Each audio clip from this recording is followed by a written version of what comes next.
हिंदुस्तान में बाबरी मस्जिद के डिमोलेशन केस वर्डिक्ट के बाद गुलबर्गा शहर में आज social democratic party of India SDPI की जानिब से मुस्लिम चौक पर एहतजाज किया गया। सीबीआई कोर्ट अपने फैसले में कहती है जितने भी लोग बाबरी मस्जिद को शहीद कराए थे उन लोगों का कोई हाथ नहीं था और न इनका कोई प्री प्लान था। एसडीपीआई ने कहा यह सुनवाई हिंदुस्तान के कॉन्स्टिट्यूशन के खिलाफ है। आइए देखते हैं मजीद जानकारी के लिए उन्होंने क्या कहा।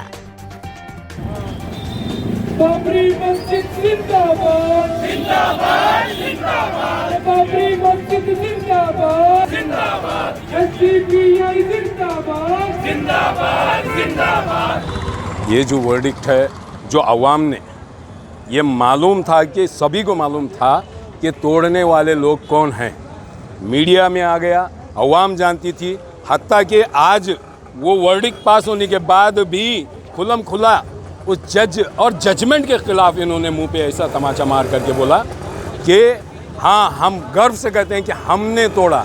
इससे बात ये आती है कि सीबीआई जिसकी इज्जत पूरे मुल्क के अंदर थी, अवाम के अंदर थी, वो हिम्मत थी, हौसला था, उन्होंने आज उस जजमेंट के ज़रिए से उस हिम्मत और हौसले को धज्जियाँ उड़ा दी और इस भारत देश के संविधान को आज ये बात प्रूव कराया कि कठपुतली किसी भी एजेंसी को बनाई जा सकती है। आज हमने वो चीज़ को देखा है। Social democratic party of India मानती है कि एक आइडिया ऑफ इंडिया का जो हमारे जो फ्रीडम फाइटर्स ने जो आइडिया ऑफ इंडिया जो दिया था उसका ख़िलाफ़ एक जजमेंट है।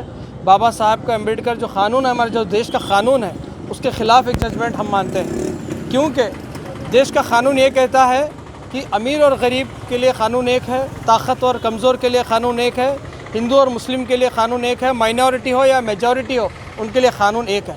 लेकिन कल जो जजमेंट है ये बता रहा है कि ये जजमेंट ख़ास लोगों के लिए अलग है और दूसरे लोगों के लिए अलग है। क्योंकि हम देखते हैं कि बाबरी मस्जिद डेमोलिशन होने के बाद लिबरल कमीशन ने 10 साल लेकर इन्वेस्टिगेशन कर अपनी इंक्वायरी रिपोर्ट पेश की, जिसमें 68 लोगों को, जो बड़े बड़े जो कॉन्स्पिरेटर्स थे, उनका नाम ली है और जिस तरह से कॉन्स्पिरेसी की है, कोई कैसा इन्वॉल्वमेंट हुआ और कम से कम 350 लोग इसमें गवाही दिए हैं। 351 लोग गवाही दिए हैं, जिसमें पुलिस ऑफिसर हैं, आर्मी के लोग हैं, जर्नलिस्ट हैं, इंडिया के जर्नलिस्ट हैं, बाहर के जर्नलिस्ट हैं। अपनी जॉब्स को बालादर रखते हुए बिना डरे कोर्ट के सामने ये लोग गवाही दिए हैं और 6000 डॉक्यूमेंट्री एविडेंस है, जिस तरह ये न्यूज़पेपर कटिंग्स है, वीडियो कटिंग्स है, जो ये कॉन्स्पिरेसी को और ये प्री प्लान तरीके से जो संघ परिवार और ख़ासकर एल.के. अडवाणी के जो नेतृत्व में ये जो डेमोलिशन किया गया, ये पूरा प्री प्लान तरीके से पूरा प्रूफ है। उसके बावजूद भी वर्डिक्ट आता है, क्या कहता है वर्डिक्ट कि ये कॉन्स्पिरेसी नहीं है, ये प्री प्लान नहीं है, लिहाजा हम इनको बाइज्जत बरी कहते हैं। अफसोस की बात यह है, इन्होंने यहाँ तक नहीं रुका। कोर्ट का वर्डिक्ट ये कहता है कि ये लोग, ये जो महान पुरुष लोग, तो ये लोग बचाने गए थे।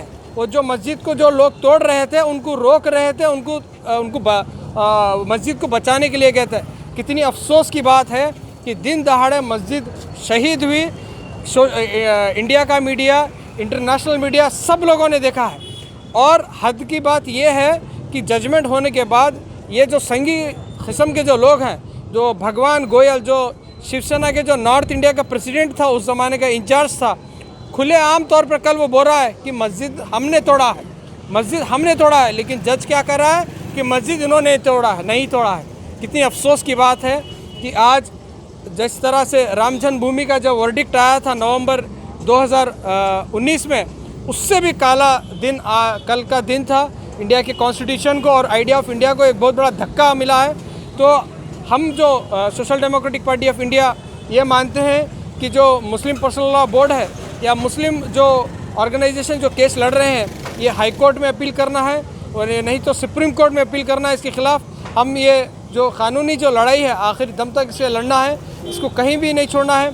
हमें मालूम है कि ये जो इंस्टीट्यूशन है तकरीबन ये फैसिस्ट लोगों के कब्ज़े में जा चुका है, लेकिन फिर भी हमें भारत के क़ानून के ऊपर, भारत की जुडिशरी के ऊपर विश्वास रखना है।